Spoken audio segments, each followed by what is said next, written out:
Hello there, welcome to another Barb Stamps video. This is Barb, and today I want to show you how to create this cute little candy pouch or treat pouch. I used the detailed Floral Thinlits for this project, and it would make a wonderful table decoration for a wedding, anniversary party, a milestone birthday. It's just gorgeous. The detail on this die is just amazing.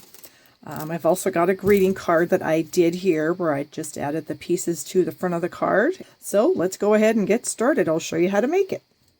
Like I mentioned, you do need the detailed Floral Thinlits. These are from Stampin' Up. They're new in our 2016 annual catalog.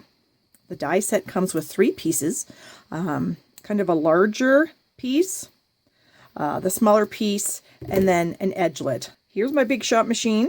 I've got my precision base plate on top of my magnetic platform and a cutting pad. So to start, I am going to use the larger of the 2 dies for this project. Go ahead and place my cardstock on the precision base plate. I'm just going to eyeball my die. Oh, I should mention that my piece of paper measured 4 1/4 by 8 1/4. So I'm just eyeballing this to make sure it's even on both sides. And then I'm going to add this edgelet because that's going to cut the detailed part off the top also. And when I was setting this up, I wanted to be pretty close to the top edge. Get the edgelet on there just right. And to make it easier for me to get the second cut done, I'm going to just use a piece of washi tape to hold these 2 dies in place. A couple pieces of washi tape here. And make sure, again, that is set where I want it. Go ahead and just tape these 2 dies together. Put that clear cutting pad on the top, and then we're going to run it through. You do want to run this through again a second time. So I just go through backwards to get that done. Here's what we have. You can tell that we've got a lot of nice detailed cuts there. Get my foam die brush here.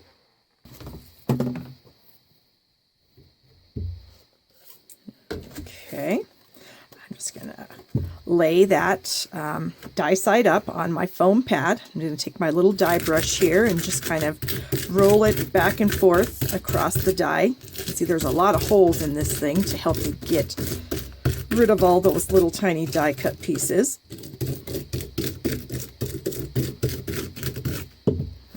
Okay, we get a whole bunch left on that. Give it a little bit of a tap tap there.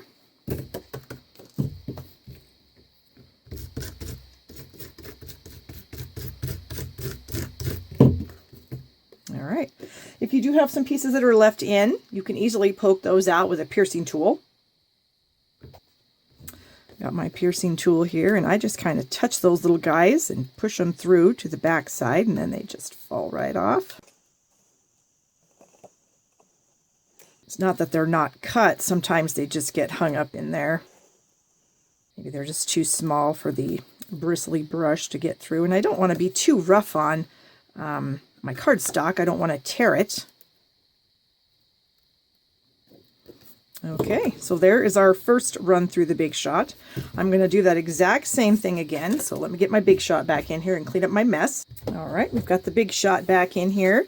We're going to take the piece that we just cut, and we're going to cut the opposite end now, and it's going to be helpful that I still have the die put together. Okay, we're going to go ahead and do the exact same thing. Just lay the die on the cardstock, pretty close to the top, equal distance on both sides.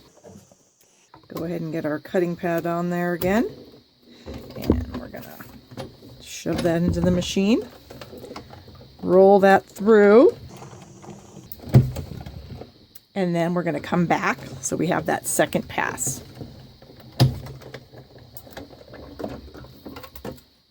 Okay, we're going to bring that foam pad in again with our die brush.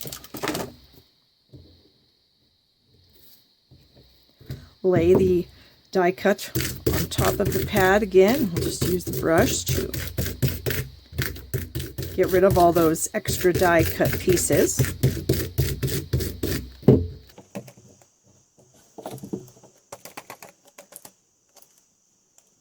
Gently take the die off. Go ahead and roll over that again.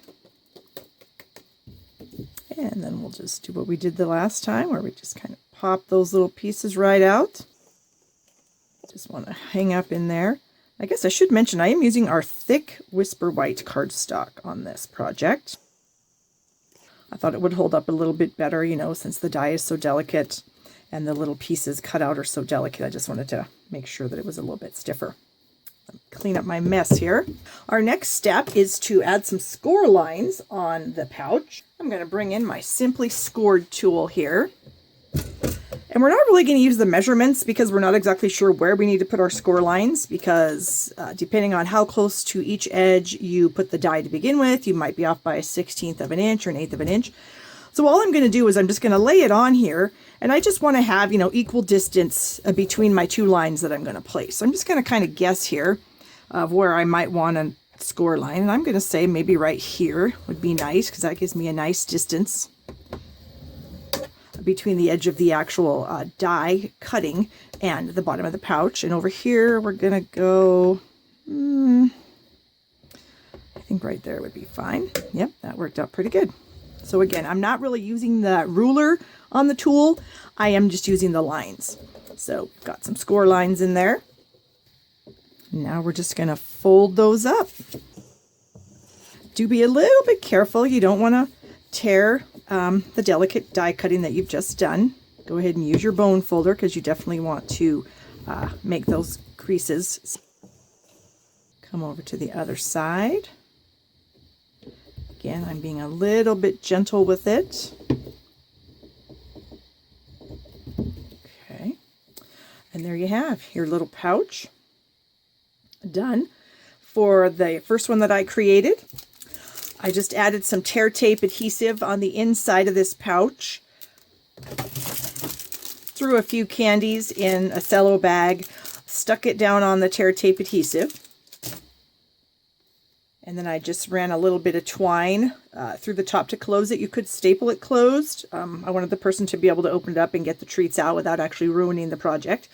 And then I just added a little tag from the Tags and Labels Framelits, a little flower die cut from the Rose Garden Thinlits, and then I added a white perfect accent. So I think that'll make a really cute table decoration.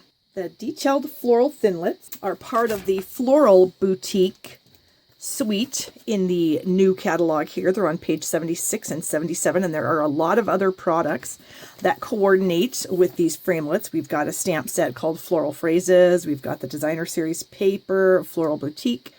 We've got the washi tape up here, the Floral Boutique washi tape.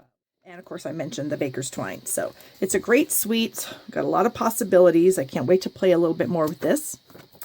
Thank you so much for watching. I hope you enjoyed this video. If you have any questions, you can email me, barb@barbstamps.com. And if you need to purchase any of these items, I would love to get your orders. Shoppingwithbarb.com, and I do send out free gifts with purchase. Thanks a bunch. Have a great day.